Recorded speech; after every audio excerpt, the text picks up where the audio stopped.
Aujourd'hui, très content. Il, il manque un verbe. Je vais la refaire. Aujourd'hui, je suis très content. C'est plus logique, c'est plus français, c'est plus sympathique pour la compréhension entre vous et moi. En tout cas, j'ose espérer que vous portez à merveille, que vous avez passé une bonne journée, une bonne matinée, un bon réveillon, peu importe tout ce que j'espère, c'est que vous portez à merveille. Aujourd'hui, nous allons évoquer dans cette vidéo l'épisode 4 de la série Moon Knight. Donc évidemment, si tu n'es pas à jour dans la série, si tu n'as pas vu les 4 premiers épisodes, je t'invite tout de suite à quitter la vidéo parce que je vais te spoiler par rapport à des images, notamment de cet épisode, mais également en parlant de la fin de l'épisode 4 et de théoriser sur ce que cela signifie. Donc, à tes risques et périls si tu n'as toujours pas vu l'épisode 4 de Moon Knight. Par ailleurs, la plupart des médias confirmés, entre guillemets, hein, tout dépend de ce qu'on appelle un média confirmé, mais en tout cas, pas mal de médias dans le monde avaient le droit de voir 4 épisodes de Moon Knight en avant-première, ce qui signifie qu'à partir de maintenant,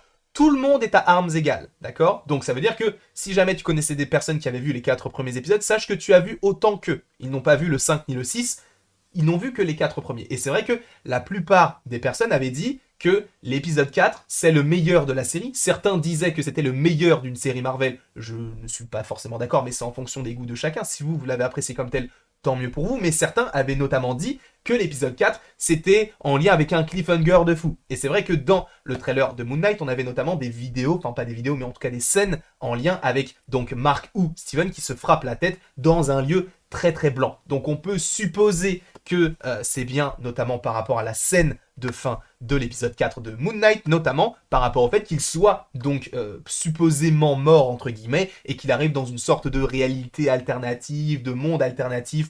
Peut-être qu'il est en lui, enfin c'est assez étrange, puisque en fait, dans ce monde-là, on n'a que des personnes qu'il a déjà rencontrées, que ce soit donc le bras droit de Mogart, que ce soit Arthur Harrow, Fields, Gerald, Kennedy, non, Fitzgerald et Kennedy plutôt, parce que c'est un peu con dans ce sens-là, mais bref, t'as compris. Ou même Layla, Donna, enfin bref, il y a même Crowley, donc Crowley qui était donc le personnage en or, le personnage tout doré qui aussi apparaît dans cette petite scène-là. Et moi, ce qui m'intéresse beaucoup, c'est que premièrement, c'est vrai que c'est très étrange. Est-ce que c'est la réalité? Est-ce que c'est vraiment ça, Moon Knight? Ou est-ce que justement ce qu'on a vu dans les 3 premiers épisodes en comptant une partie donc du 4, est-ce que tout cela, ce n'était pas que dans sa tête? Visiblement, comment on peut dire ça, vous raccommode, non mais je vous renvoie, c'est plus français, vers ce comics-là, de Jeff Lemire, justement où, sans trop te spoiler, dès les premières images, on est clairement dans un Moon Knight un petit peu, voilà, où il est conscient de ce qu'il est, il parle à Khonshu, etc., un petit peu comme ce que l'on a dans la série, mais par la suite, on a un Moon Knight qui, en fait, va se rendre compte qu'il est dans un hôpital psychiatrique avec notamment 2 personnes qui sont là pour comment on peut dire ça, pour savoir en fait s'il va bien ou non. Il rencontre Crowley, il rencontre le Frenchie, Marlène, etc. Enfin bref, c'est vraiment une sorte... En fait, il essaye vraiment de s'échapper de cet asile. Et honnêtement, Moon Knight de Jeff Lemire, tome 1, en fait il y en a 3, en tout cas moi j'en ai trouvé 3. Donc peut-être qu'il y en a plus, mais c'est vrai que le tome 3 c'est une fin en soi. Je vous les conseille si vous voulez un petit peu mieux comprendre cet aspect-là. Alors je ne dis pas que, vu que je l'ai lu, je comprends mieux, mais c'est vrai que ça peut y faire référence. Donc l'idée serait de se dire que ceci n'est pas forcément la réalité propre que l'on a dans Moon Knight, puisque je vous rappelle que si vous avez vu les différents TV spots, attention spoiler, mais on a des images où on a le retour de Mark avec les yeux un petit peu bleutés, avec Khonshu derrière lui, et même à un moment donné, on a 2 ennemis, enfin 2 personnages qui s'affrontent au moment de la pleine lune, donc on peut supposer que c'est à la fois donc Arthur Harrow qui est donc l'avatar d'Amit à ce moment-là, et donc il a réussi son coup, et face à Moon Knight, et qu'on aura donc un affrontement entre les 2 personnages. Donc cela signifie bien que ce moment-là est un petit peu très étrange, ou en tout cas, c'est disons un voyage intérieur. Et on va aller encore plus loin que cela, puisque comme je te l'ai dit, on voit notamment Arthur Harrow, lui-même ne comprend pas ce qu'il se passe, parce que pour lui, ce qui est très intéressant, c'est de se dire, bah, en fait, ce que j'ai vécu auparavant avec l'Égypte, avec cette ville en Suisse ou en Allemagne, où justement il va affronter certains personnages en lien avec Arthur Harrow, ou même ce qu'il se passe à Londres, etc. Enfin bref, on se dit, bah ça c'est la réalité. Sauf que là, on veut nous faire croire que ça, c'est la réalité. Sauf que c'est pas la réalité. Je dis ça, mais peut-être que ce sera le cas. Mais honnêtement, moi, je n'y crois absolument pas. Peut-être que vous y croyez, mais je ne vois pas en quoi ça, c'est réel. Dans le sens où t'as des personnages... Enfin, déjà, juste quand t'as ça, tu te dis que ce n'est pas réel. Je vous rappelle que Steven Grant, c'est une personnalité de Mark. Tout est en Mark, tout est dans le corps de Mark. Et en plus de ça, on commence cette scène-là avec le fait que tu es un aventurier qui s'appelle Steven Grant. Donc tu comprends très clairement que là, on est dans quelque chose de très méta, avec Mark qui regarde en fait possiblement la genèse en fait de sa création entre guillemets par rapport à Steven Grant, puisque je vous rappelle que Steven Grant donc c'est le nom de l'aventurier, mais c'est également le nom de ce petit personnage. Donc je pense que tout se déroule possiblement dans sa tête, ou en tout cas peut-être que c'est un monde un petit peu alternatif par rapport aux dieux, aux déesses, etc., notamment par rapport à la fin. Mais je pense que là, on est très clairement dans quelque chose de très méta. Alors, à voir, c'est en fonction de l'interprétation de chacun, si on est dans un asile, un hôpital, mais je pense qu'on veut essayer de nous faire croire que c'est un petit peu les deux, parce que visiblement, là, on est dans un asile, par rapport au fait que tout soit blanc, limite, son habit ressemble un petit peu à ce qu'on peut trouver par rapport à la camisole, etc. On a des gens qui sont là pour te faire manger, enfin, tu as l'impression que c'est vraiment quelque chose par rapport au fait d'aller mieux, mais plus dans un sens psychologique. On a l'impression, en tout cas. Et c'est notamment ce qu'essaie de nous faire comprendre, du coup, Arthur Harrow, version un petit peu scientifique, enfin pas scientifique, mais directeur de cet asile. Même si, en soi, ça peut paraître comme un hôpital. Sachant en plus qu'on a encore des scènes très étranges, où là, on a un sarcophage, où, dedans, on se le dit clairement, il y a Jake Lockley, donc la troisième personnalité donc, de Mark, qui est une personnalité très très rentre dedans, on va dire, très très crue. Et justement, je pense que ça, d'avoir ce personnage-là, ça va être très très très très très intéressant, dans le sens où, bah n'oublions pas que dans l'épisode 3, on a déjà l'apparition de ce personnage-là. Là, en plus, il nous tease le truc, genre, il y a un sarcophage, ouais, non, on va continuer notre route. On sait très bien qu'il y a une autre personnalité dans cette réalité-là, enfin en tout cas dans ce sarcophage-là. Donc, voilà. Sauf que, nous, ce qui va nous intéresser d'autant plus, parce que là, c'est bien beau de dire que ça, ce n'est pas réel, mais qu'est-ce qui va nous faire penser aussi que ce n'est pas réel? C'est ce personnage-là. Ce personnage-là, je me suis un petit peu renseigné, c'est Taouret. Ou Taouret, en fonction de comment on l'écrit. En tout cas, moi, j'ai trouvé T-A-O-U-R-E-T. Donc, c'est une déesse. Et c'est notamment une déesse au corps, bah, vous voyez, d'hippopotame, avec des mains humaines et des jambes de lion, si je ne dis pas de bêtises. Et elle est tout simplement la protectrice des naissances. Donc, d'où le fait que je te propose comme idée que ce soit possiblement un hôpital, encore une fois, libre à interprétation. Les deux se valent, hein, un asile et hôpital en soi, ils veulent nous faire penser à plusieurs choses en se disant c'est un asile, mais en même temps c'est un hôpital. Donc il y a pas mal de choses qui s'entrechoquent, et en plus de ça, c'est un personnage qui est bienveillant. Voilà, il faut le savoir. Sachant que, en gros, c'est la déesse des naissances, la déesse des accouchements. Et là, pour moi, c'est très intéressant, parce que ça va nous permettre possiblement d'avoir le passé de Mark Spector, mais d'une façon un petit peu différente de ce qu'on a déjà eu auparavant dans le MCU, puisque en général ce sont des flashbacks. Là, est-ce qu'on aura des flashbacks? Honnêtement, je pense que oui. Et je sais même pas, je le pense, c'est qu'il y en aura. Je suis quasiment sûr. Alors, des flashbacks non, mais en tout cas, on aura des personnages passés qui sont morts, qui reviendront là, actuellement. Alors, des personnages qu'on n'a pas encore vus dans la série, mais qui arriveront, je peux te l'assurer, et ce, pour une raison... IMDB, frérot. IMDB. Donc ce site américain qui référence en fait la plupart des programmes Marvel, enfin bref, tous les programmes en soi. Là, de toute façon, on voit que Mohamed Diab a réalisé 5 épisodes, Justin Benson 4, et Aaron Moorhead, lui, en a réalisé également 4. Bref, c'est pas ce qui nous importe là-dedans. Nous, ce qui nous importe, c'est le cast.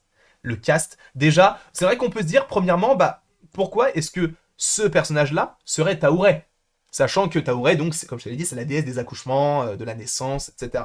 Moi, ce qui m'intéresse beaucoup là-dedans, c'est que dans IMDB, si on retourne sur le site, on voit directement que ici, si je ne dis pas de bêtises, on a Taouret, qui est joué par Antonia Salib. Sachant que IMDB, c'est quelque chose de très très très très fiable, encore une fois.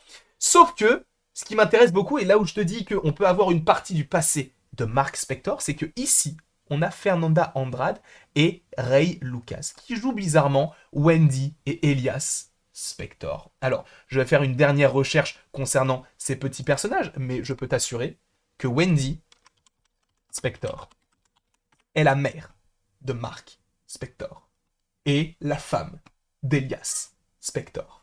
Tout simplement. Donc, cela signifie bien que dans la série Moon Knight, on aura la maman et le papa de Moon Knight. Et là où je te dis que ça peut faire paraître comme un hôpital et tout, et là où on se dit mais pourquoi il y a cette déesse-là, c'est qu'en fait peut-être qu'on va revivre sous une façon différente le passé de Mark Spector avec possiblement son enfance. Puisque là, on a la déesse de l'accouchement, on sait qu'il y a la maman et le papa, on est dans une sorte d'hôpital. En plus de ça, on a les différentes personnalités qui sont palpables, qui sont physiques. Donc on peut se dire, ok, d'accord, il y aura bien, donc, possiblement un lien avec le passé. Sachant en plus que je vous rappelle qu'il y a Jake Lockley, ce serait très intéressant de se dire que cette déesse-là, qui est présente par ailleurs au... Alors, c'est quoi? C'est Minnesota Institute of Arts, je crois. Je vous mettrai de toute façon le lien en description directement par rapport à cette photo-là pour aller savoir, pour aller en savoir plus, bien évidemment. Mais du coup, moi, je te dis, en tout cas, je te propose comme idée que ce personnage-là est présent par rapport au fait que peut-être que Mark va découvrir, en fait, et va prendre conscience de tout ce qui s'est passé. Parce que là, déjà, on a un premier aperçu avec le fait que tu es donc l'aventurier qui s'appelle Steven Grant. Ça, c'est l'idée que je te propose par rapport au fait que la fin de l'épisode, c'est quelque chose de très méta qui soit à la fois un asile et à la fois un hôpital, et qu'en fait dans l'épisode 5 on va en apprendre beaucoup plus sur le passé de Mark. Je ne dis pas que tout l'épisode se déroulera dans cette scène, en tout cas dans cet endroit très très blanchâtre qui ressemble donc à un hôpital ou un asile, mais en tout cas ça peut y faire référence. Peut-être que je me trompe à 1000%, mais c'est une théorie. Je ne dis pas que cela va arriver, mais que cela peut arriver. Donc c'est comme ça que j'imagine la chose, en tout cas par rapport à l'explication de la fin, notamment par rapport à la déesse et sa signification. Et du coup, qu'elle va possiblement le guider dans un voyage intérieur en lui disant « Voilà ce que tu es, voilà ce que tu as comme personnalité, voilà ce que tu représentes. » Parce qu'en plus de ça, on n'a pas l'impression qu'elle est si véhémente que ça. Et il faut savoir que cette déesse-là, dans la mythologie égyptienne, est bienveillante, il faut le rappeler. Voilà ce que je te propose, en tout cas comme idée concernant une possible explication de la fin de l'épisode 4 de Moon Knight. Pourquoi est-ce que ce personnage est là? Pourquoi est-ce qu'on est dans un asile? Pourquoi est-ce que... Pour moi, tout est faux. Tout est faux, tout se passe dans la tête de Mark, et on veut te faire croire que ça, c'est la réalité, et que ce qui s'est passé avant, c'est la réalité, c'est un rêve. Sauf que c'est pas le cas. Pour moi, ce sont deux choses différentes, et que, justement, ça fait totalement référence à ce comics-là, où, justement, Mark, dès le début, dit « Mais, en fait, je suis Moon Knight », et il est martyrisé à la fois par les personnes qui y travaillent, et justement, il rencontre lui-même des personnes qu'il connaît. Par exemple, là, on a Crowley, on a Marlène, on a le Frenchie, etc. Bref, on a des personnages qu'on connaît déjà, tu vois. Donc, moi, je te propose, et en plus de ça, il y a même un entretien avec, du coup, une psychiatre, une psychologue qui s'appelle, je ne sais même plus comment elle s'appelle, mais bon, ce n'est pas très grave. De toute façon, je crois qu'elle est également dans le comics Legacy. Mais juste pour vous lire un petit passage, justement, elle lui dit... là, nous avons fait quelques progrès ces dernières semaines, mais vous me dites que vous ne vous souvenez plus de rien. Je ne sais plus que croire. Lui dit, je ne sais plus que croire non plus, docteur Emmett. Elle s'appelle le docteur Emmett. Je sais simplement que je suis réveillé sans avoir aucune idée de la façon dont j'ai atterri ici. C'est exactement ce que l'on a dans la scène. Et elle lui dit, non, il lui dit, je me rappelle quelques fragments de différentes vies passées, le justicier Moon Knight, Jake Lockley, le chauffeur de taxi, ou Steven Grant, le millionnaire. Aidez-moi, dites-moi, lesquelles sont vraies, laquelle est réellement la mienne. Et c'est vraiment le principe même du comics Moon Knight, sachant que réellement, à la fin, ça part en couille avec Anubis, avec du coup le retour de tout ça. Je pense vraiment que l'épisode 5, pour comprendre l'épisode 5, il va falloir, non, mais c'est plus simple, je pense, de lire le comics Moon Knight de Jeff Lemire, parce que je pense que ça peut y être lié. Encore une fois, peut-être que je vais trop loin, mais honnêtement, je pense que tout peut être connecté par rapport à tout cela, et qu'en fait on se pose des questions de savoir qu'est-ce qui est réel ou non, et je pense en fait que ce qu'on a vu déjà depuis le début, notamment les 3 premiers épisodes, sont des choses qui sont réelles, et que là on est vraiment dans quelque chose d'irréel, et en fait plus un voyage intérieur de savoir qui est réellement Mark Spector, tout comme c'est le cas dans le comics de Jeff Lemire. Voilà en tout cas ce que je voulais vous proposer comme petite vidéo concernant l'explication de la fin de l'épisode 4 de Moon Knight. J'espère qu'elle vous aura plu. Moi, j'ai kiffé l'affaire. J'adore cette série. J'adore cette série. Et je kiffe vous parler. Vous êtes des amours. Je vous apprécie fortement. N'hésitez évidemment pas à aimer, à partager, à commenter et à vous abonner. Cela me ferait bien évidemment extrêmement plaisir. Et après toute cette longue vidéo, j'espère qu'elle vous aura plu et qu'elle vous a aidé à comprendre certaines choses. Mais il ne me reste plus qu'à vous dire à la prochaine pour la prochaine.